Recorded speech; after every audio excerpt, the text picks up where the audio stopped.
The Vedic ritualistic ceremonies are certainly meant to please the Supreme Personality of Godhead, Lord Vishnu. However, by such activities one does not factually satisfy the Lord. Rather, with the sanction of the Lord, one tries to satisfy one's own senses. In other words, materialists who are especially interested in sense gratification are given permission or license to enjoy sense gratification by executing the Vedic ritualistic ceremonies. That is called Trigunya Vishaya Vedaha. The Vedic performances are based on the three modes of material nature. Those who are elevated above the material condition are not at all interested in such Vedic performances. Rather, they are interested in the higher duties of transcendental loving service to the Supreme Personality of Godhead. Such devotional service is called Nistraigunya. Devotional service to the Lord has nothing to do with the material conception of bodily comfort. Lord Vishnu is mildly, almost indirectly, telling Prithu Maharaj that Prithu Maharaj's religious ceremonies are not very good. Prithu Maharaj, what he's doing appears to be very good. Performing sacrifice, king is supposed to do that. But Lord Vishnu is telling him it's not very good, even though it appears to be very good and what his duty is to do, and religious and pious. So in the same way, I'm thinking I'm sitting in front of extremely elevated and senior Vaishnav here and speaking on Srimad Bhagavatam, which might appear to be very good, but it becomes very difficult when devotees become so humble.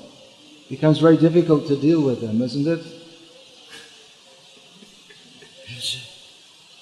Anyway, I'll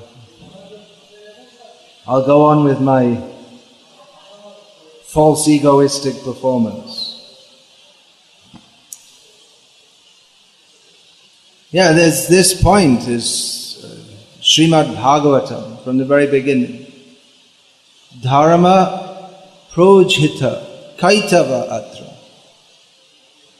From the very beginning of Srimad Bhagavatam, the very first statement about Srimad Bhagavatam describing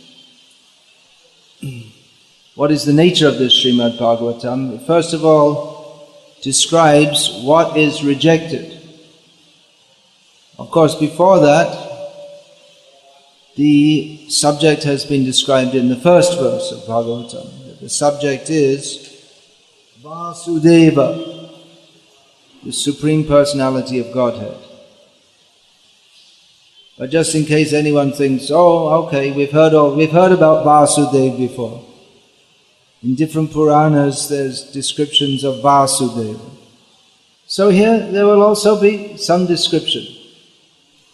But there is a difference in Srimad Bhagavatam, that from the very beginning, it is strongly, clearly stated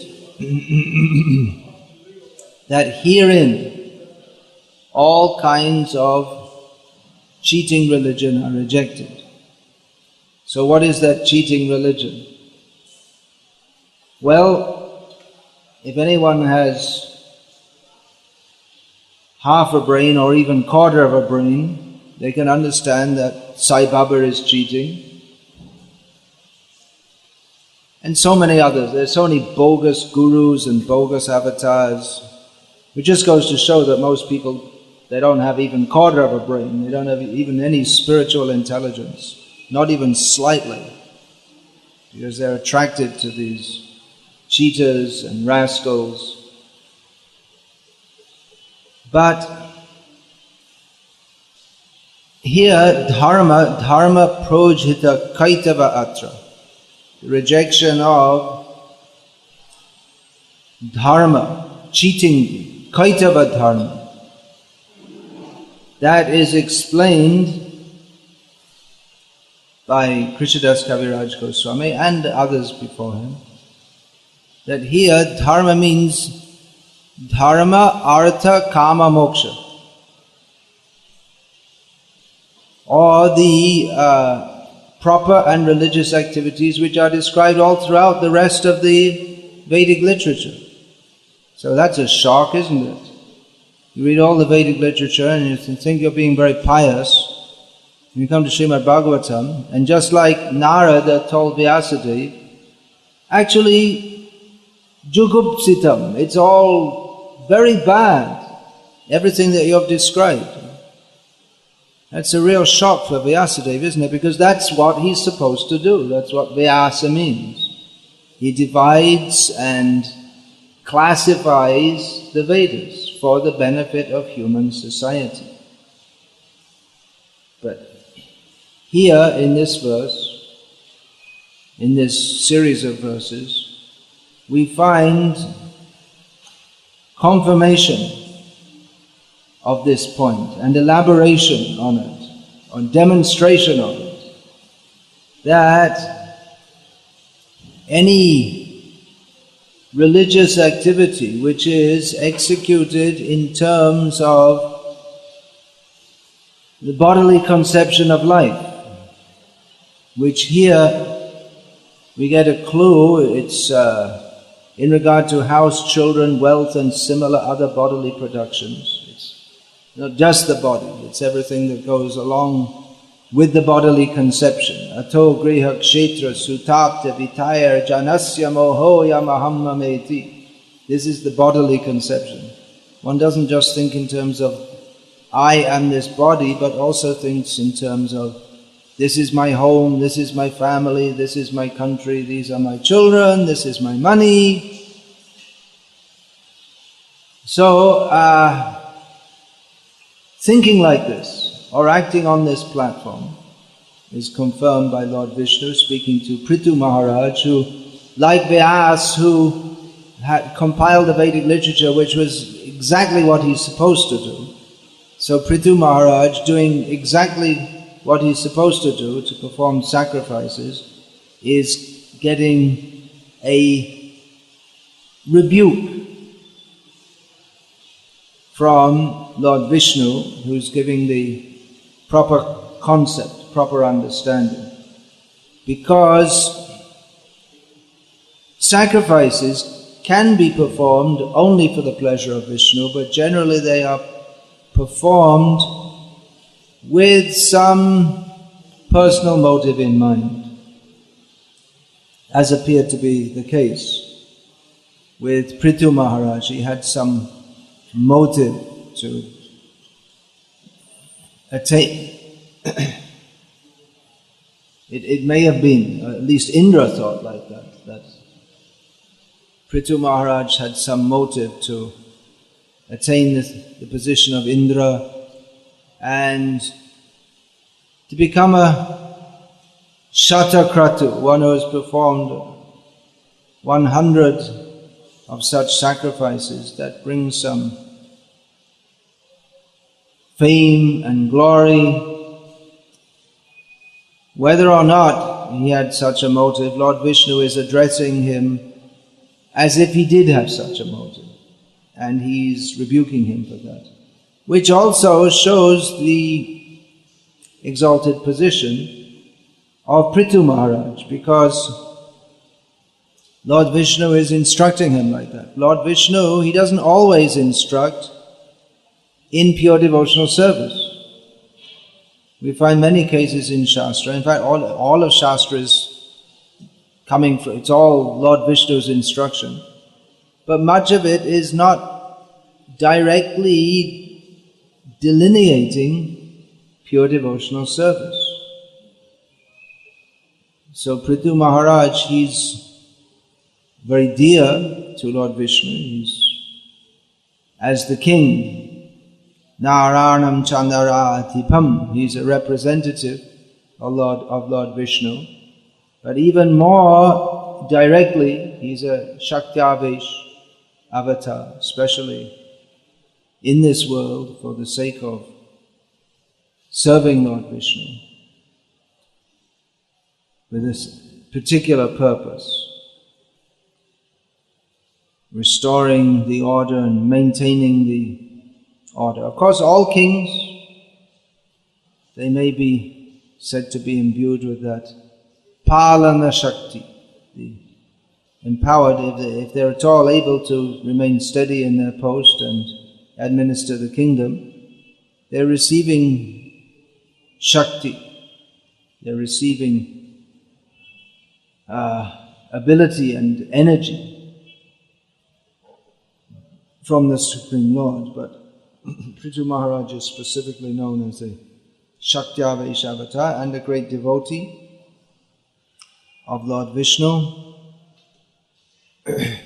So for this reason he's being instructed or rebuked. One can, or those who are very close to Krishna, they can be rebuked by him. Those who are less close, they may be cheated by him. The Supreme Lord, he's also a cheater, but everything he does is for the benefit of everyone. But he may cheat people for their own benefit also. This Kaitava dharma, that cheating religion, that is dharma, artha, kama, moksha. But that's given by the Supreme Lord because people want to be cheated. They're starting by cheating themselves of their own actual self-interest, not being Krishna conscious. People come to this world because they self-deception. So even if Lord Vishnu is to tell them directly, you come out of this, come to me, they say, forget it, I'm not interested. So he gives a cheating process. Dharma, artha, kama, moksha. With the aim of eventually bringing people to Krishna, of reforming their consciousness so that they're able to ultimately hear the message of Srimad Bhagavatam from pure devotees and understand that there's nothing to do, there's nothing of actual benefit but to surrender to Lord Vishnu. So one who's not so surrendered, he may not get an instruction like this as Prithu Maharaj is getting. He may get a cheating instruction. Daksha, we find, that's described in the 6th canto of Bhagavatam, how Daksha Maharaj, he was granted direct darshan of the Supreme Lord. And Daksha asked for the ability to produce many children, which was what he was also supposed to do. He's a Prajapati. He's supposed to do means, actually what everyone is supposed to do is to surrender to Krishna. But those who are not fully prepared to surrender to Krishna, they can do a little of the something for me, something for you, this kind of devotional service. Get a donation and 50% for me and 50% for Krishna, this kind of thing goes on. So Daksha was like that, so Lord Vishnu indulged him. Narad Muni, after diverting the Haryashvas and Shavalasvas, 11,000 sons of Daksha, he diverted them from the purpose that Daksha wanted them to engage in, namely to follow in Daksha's footsteps and have lots of children and be good, pious householders. Narad Muni diverted them from that and sent them back to Godhead. And then Narad Muni thought, okay, let's try Daksha himself. Now maybe I can divert him back to Godhead also. Now that might be considered, that's a disturbance in the universal order, because Daksha's meant for creating Prajapatis. Creating Praja, for giving birth to many children. So if Narad Muni did that, if he'd actually been successful in diverting Daksha, then the universal order would have been disturbed. But actually the universe, it's only meant for, its real purpose is to reform the conditioned souls. So the real purpose is being served by sending people back to Godhead, even if it's apparent, even if it causes an apparent disturbance in the natural order. That already happened with the 4 Kumaras. They were also supposed to be Prajapatis. But when Lord Brahma ordered them to create children, he said no. So Lord Brahma was upset. His job was being disturbed by his own children, who they're supposed to show the example and obey him and do what he wants. But they didn't. They defied him because they had a higher purpose in mind.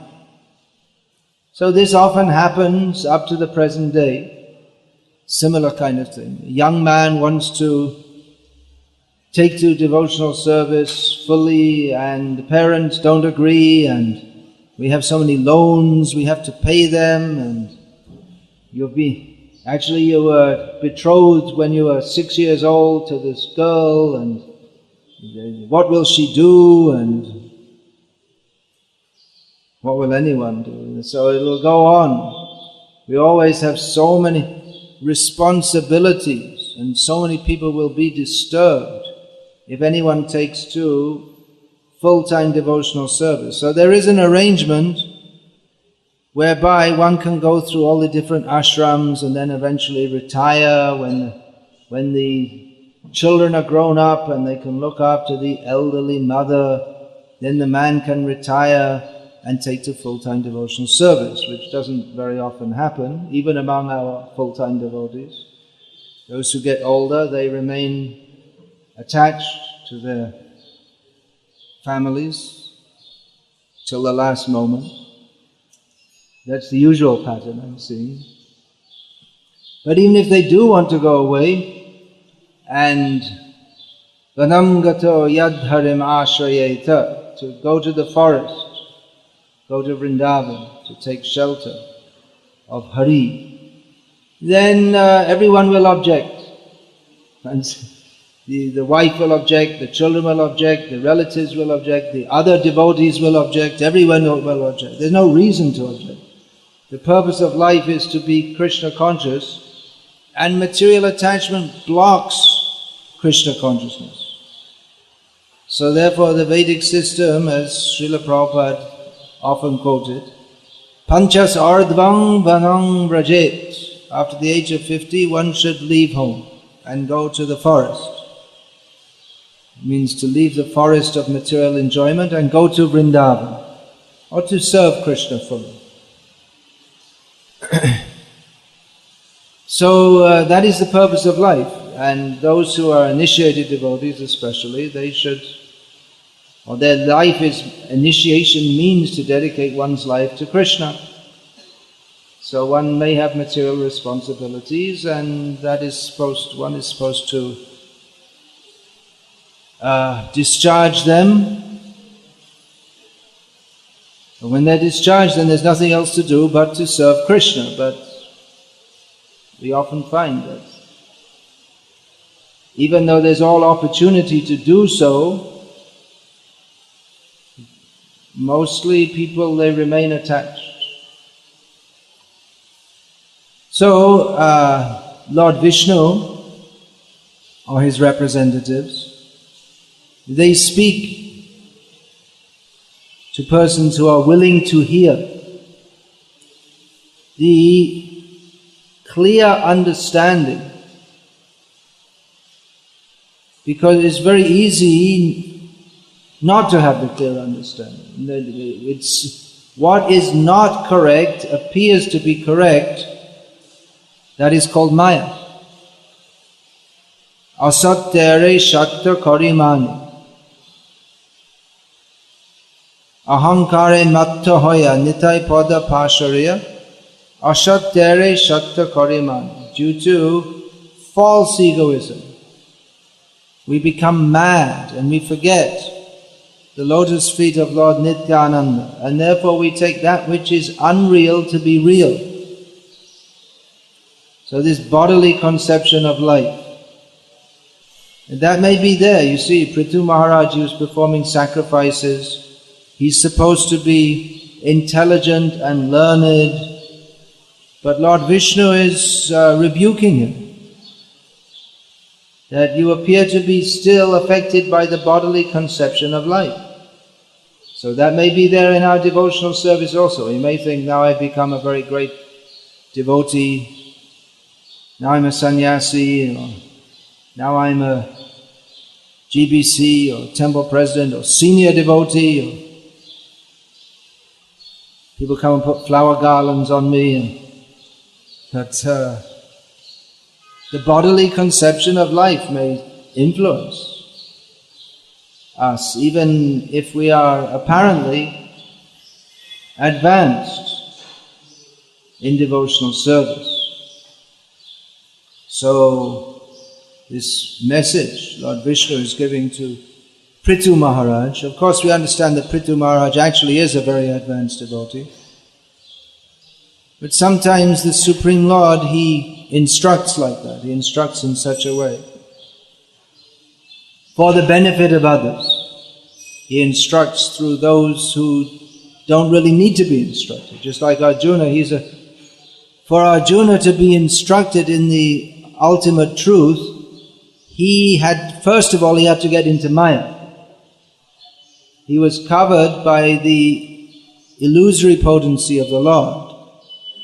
He became in illusion. Then he could be instructed. But for us, we don't have to be covered by the illusory potency of the Lord because we're already covered.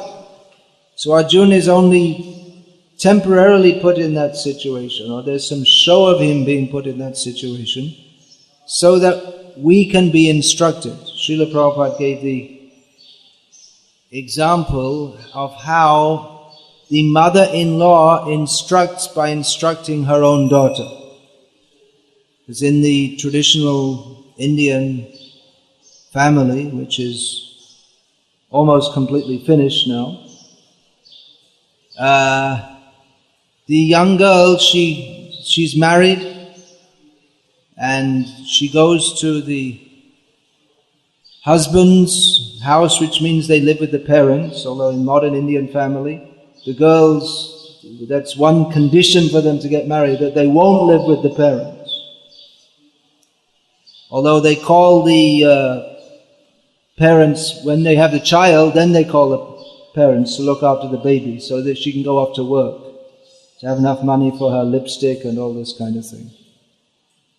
So the young girl is there, 13 years old, whatever, and she's new in the house, and she doesn't know the house rules and how things are done in the new house. So her mother-in-law may instruct the daughter-in-law, not directly, but her own daughter, that means the daughter-in-law's sister-in-law, the mother of the sister-in-law, namely the mother-in-law, any little mistake by the daughter, she will chastise. You did this. No, don't do it like that. Do it like that. I told you so many times. But actually the daughter already knows because she's a member of that family, but to instruct the new girl who doesn't know, it's done indirectly, like that.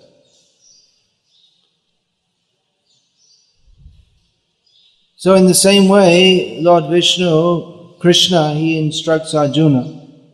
And through Arjuna, He instructs the world. We shouldn't think that Arjuna is actually in Maya or any such thing. So here also, Lord Vishnu instructs Prithu Maharaj.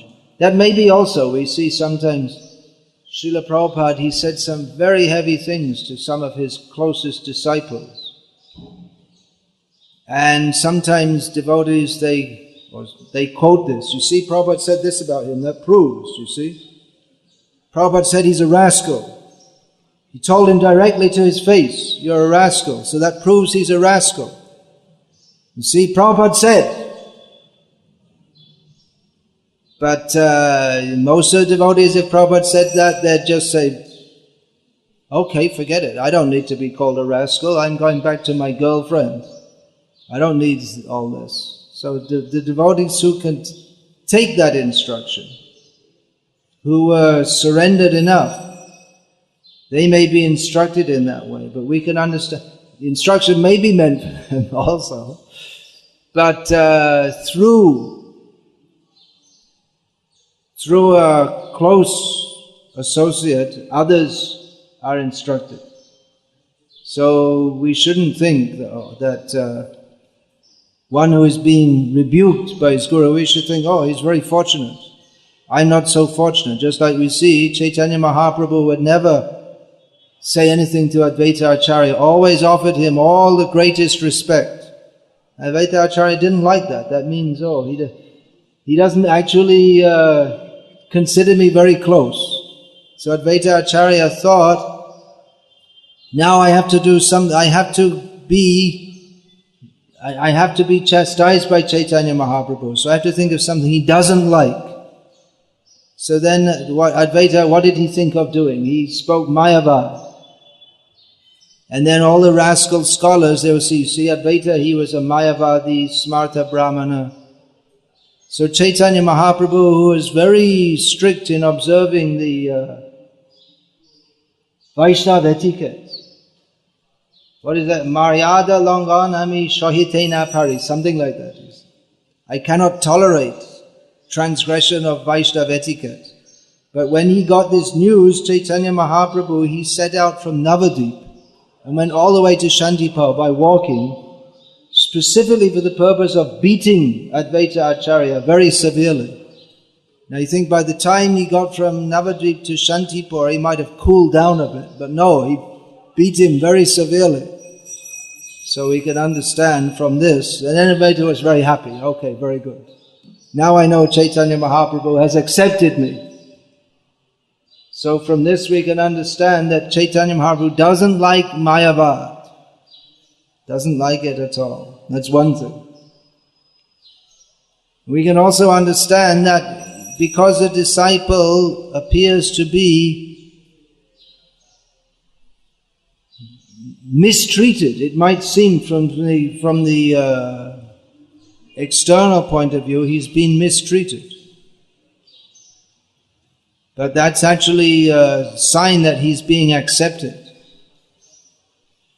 Prabhupada said that it's the duty of the guru to chastise the disciple, even if there's nothing wrong with the disciple.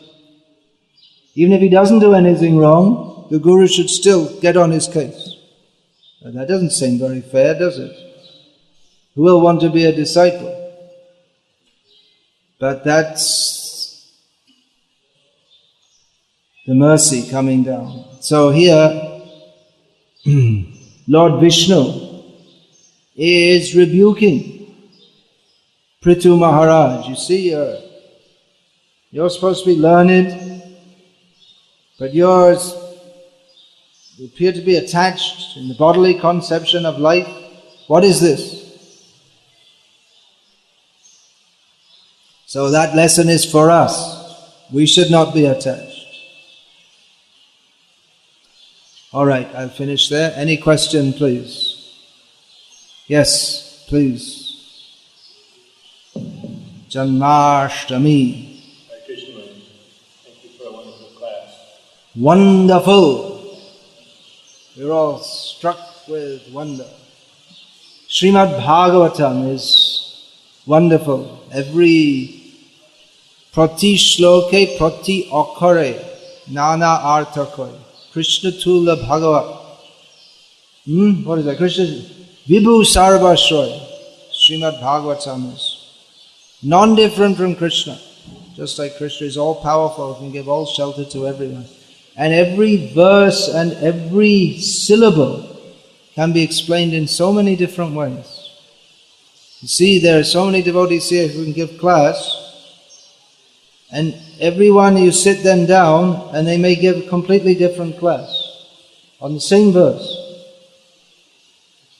And all Krishna conscious. Because Krishna reveals himself in various ways to various devotees. So, thank you. Your points about renunciation. Mm-hmm. And I'm wondering, the facility appears to be more difficult to achieve because of the lack of extended family. And I know senior devotees that are quite advanced in Krishna consciousness, at least. Can everyone hear? Speaking loud. Okay. So first I said that I very much appreciate your points about renouncing family life, proper time, proper stage of life. And then I kind of want to preface my inquiry by an observation, and you also make this point that because of the lack of extended family in modern times, it's a little more difficult to achieve renunciation, or to actually take that route, because in olden times, the wife would be taken care of by the children, and or the extended family that was a given. And now in an ISKCON, if a man wants to renounce, he has to get permission from his wife, and there's a much more complex arrangement that seems to be in place. And I know senior devotees that they don't feel, this woman has served faithfully for so many years, and I just don't have the heart to cut her loose, let her live in a situation where she's not protected, and they have the impression that it would be displeasing to Krishna to do that.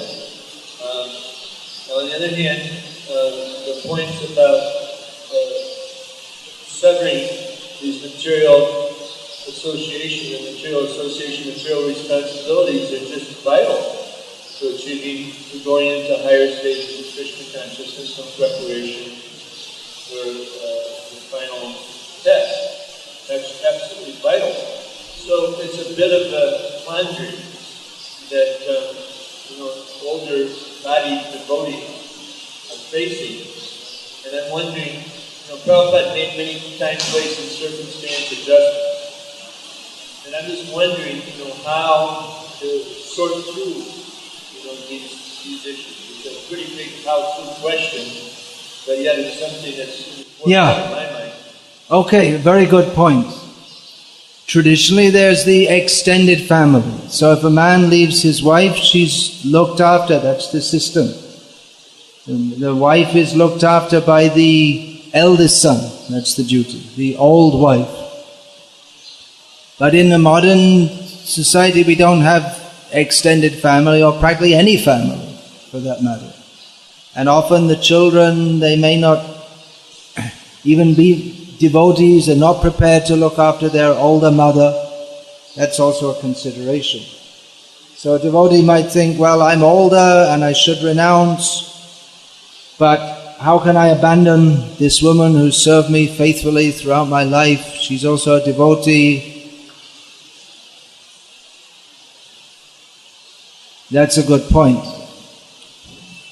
My point here is that, there may be validity to that point, but what happens is that no one, with no one or very few taking that step of renouncing well, first of all, there's very few who have wives who stay with them throughout their lives anyway, at least among Prabhupada disciples.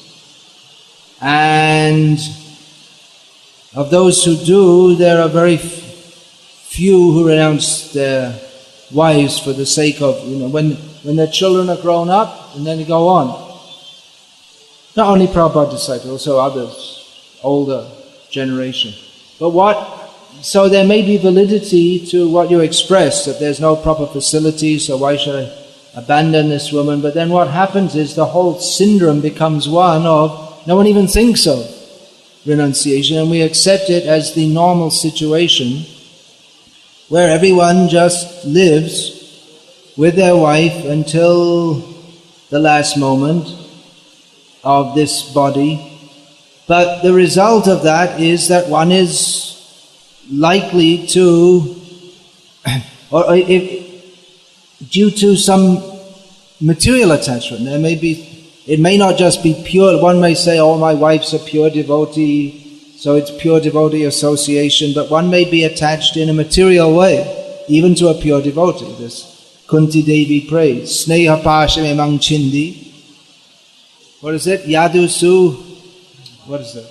Sneha Pasham Emang Chindi. Anyway, she said, Jira Pandashu Vrishnishu. My strong attachment of affection. Even the Yadus and the Vrishnis are all pure devotees, but she was feeling as if I have some mundane, my attachment to them is in a mundane way. So it is possible to be attached to pure devotees in a mundane way also. That's also possible. So the result of that will be one will get born again in this material world. And the whole purpose is to go to Krishna and to think of Krishna purely at the time of death. So that is there, that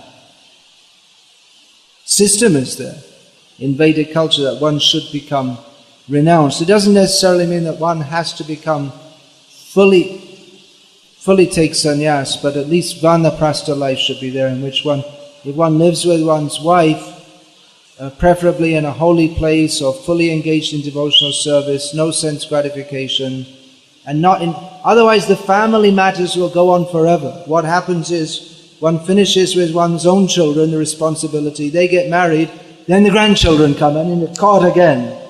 And that's even more affection for the grandchildren. So then you get caught again and then you're trapped. So it may be that one lives with one's wife, but in a renounced manner, and not cultivating family attachment. Now,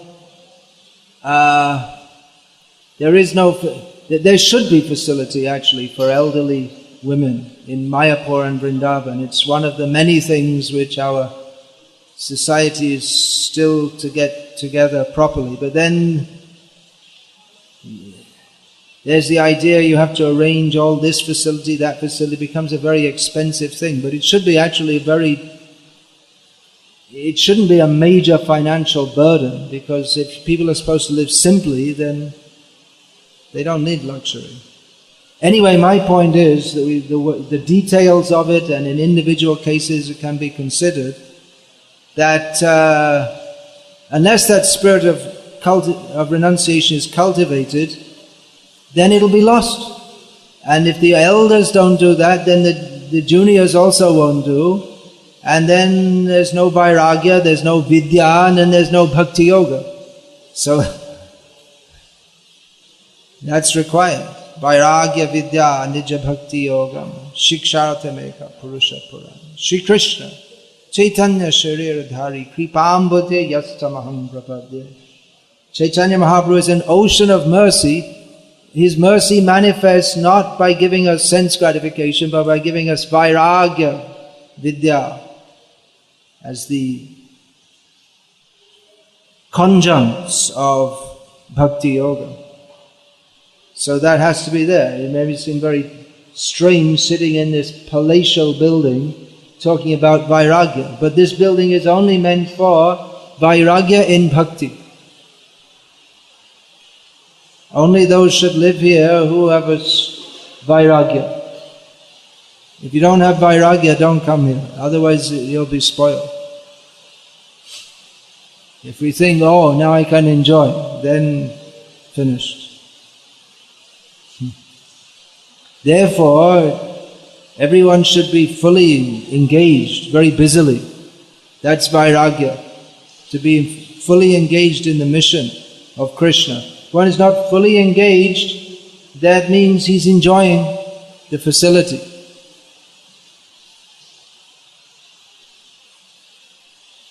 Yeah. Come, you have to give the mic. Hare Krishna. Hare Krishna. Instead of 50% for me and 50% for Krishna, if a devotee thinks only 1% for me, 99% for Krishna, do you think he is progressing in Krishna consciousness? Instead of thinking 50% for me, 50% for Krishna, if one thinks only 1% for me and 99% for Krishna, is he progressing in Krishna consciousness? Well, he progressed from 50 to 99 for Krishna, so that is a progression. And if you get as far as 99, then the other one should get washed away by the power of bhakti. But it's true, if we have even a slight desire for personal enjoyment, then we're not there. But that's why we have the process of sadhana bhakti, because we're not pure. We're talking about the ideal standard to understand that that's what we're aiming at. But we have the process of sadhana bhakti because it's understood that we're on the way. But from the beginning it should be anyabhilashita shunyam. We should not be, if from the beginning we cultivate material desire, it will be very difficult to throw it out along the way. From the beginning, if we understand, I'm only meant for Krishna's service, then we can progress very nicely. But if from the beginning we think that, all right, let me see, I like chanting Hare Krishna, but let me see what I can get here also, for me, then it's going to be very difficult to progress.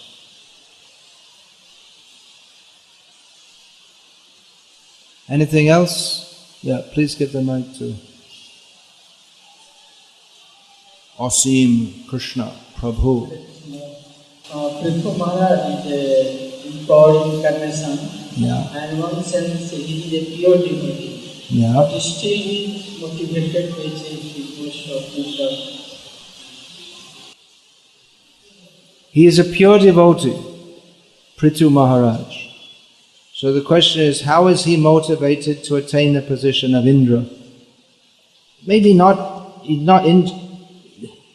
wanted to perform 100 sacrifices. It's not described that he wanted to kick Indra out. That was Indra's fear.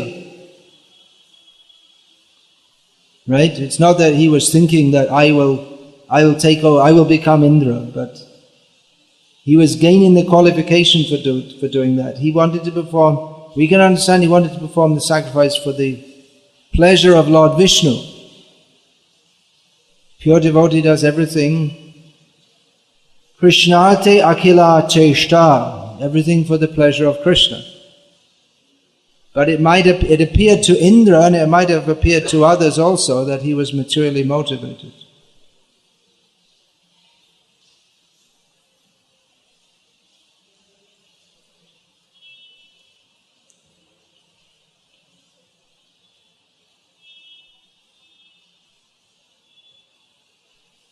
So we should be careful. Devotee might appear to be materially motivated. The same thing that a pure devotee might do something that a motivated devotee also does. And one may think that the pure devotee is materially motivated. You see, Srila Prabhupada built this beautiful temple and so many other temples. And someone may, but Rupa Goswami has warned against building. Bhaktivinoda Thakur, he forbade, you don't have all these big buildings. And then Bhaktisiddhanta Saraswati made so many. So people will criticize, you see, your guru said don't do and you're doing. But then one has to understand the purpose. If someone does for their own prestige and comfort, then they're disobeying. But if by building a big building you bring so many people to serve and follow the message of Bhaktivinoda Thakur, then that is desired. If that's what's required to execute his mission. So often the ways of pure devotees, they're very difficult to understand, actually. And that also doesn't mean that everyone who does something which appears to be motivated is pure. It may be motivated also. So it requires fine discrimination to understand. Yeah, one more question then? Oh, Jamashwar. Along the same lines that I was inquiring about before, Maharaj, it strikes me that it would be a big increase for our movement if grahastas who have successfully passed through the ashram move into renunciation and make excellent sannyasis. That's the whole idea. They'll be fully renounced. Our sannyas ashram in many ways has been unstable because of a lack of people in that category. To some extent, that part of the reason, the reason. I mean, Prabhupada jump-started the movement by... That's a good term. That describes it very well.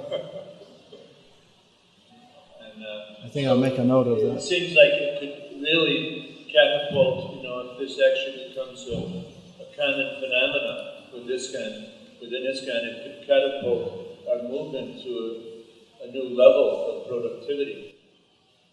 I know, so many householders they're just sitting at home watching TV and they have nothing really to do. Or they may not be watching TV, they may be quietly doing their own bhakti. They could be doing so much more. Retired, living peacefully and comfortably, but there's so much work to do all over the world. They could be doing so much more. Then they think, I'm not qualified, I'm just ordinary. We're all ordinary. Who are we? Who am I? Within our little ISKCON movement, I'm a little big shot. I'm not a big shot, but I'm a little big shot. Just like anyone else, there's just some kid who fell in the door someday and, they shaved my head, stuck some tilak and started chanting a few rounds, and just everyone. I mean, it's not, I'm not like I came down from the spiritual world on a chariot, no such thing. So, everyone, Jare Deko Tare Kaha Krishna Upadesh. You know the philosophy and take it out.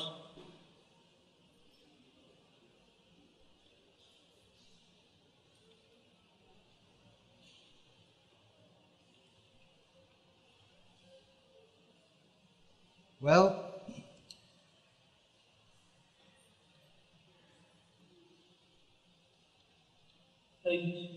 you can set the example. If I say this, who will listen? Just another of those fanatic sannyasis.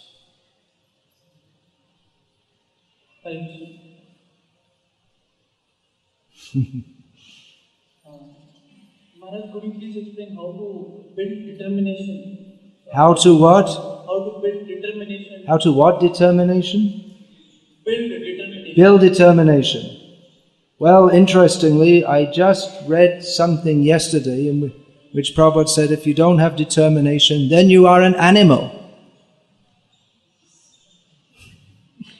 If you don't have determination to follow the vows, then you are an animal. So, it's not a good question to ask.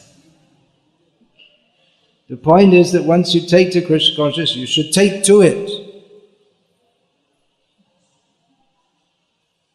No, not determined means one hasn't heard properly.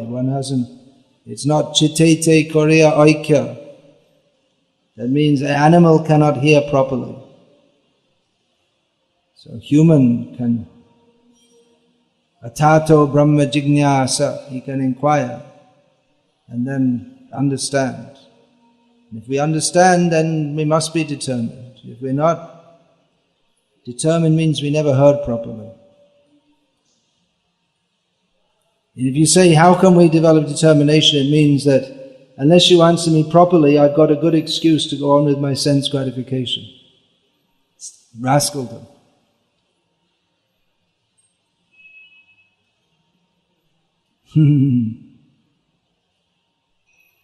Just see, what a nasty reply I gave.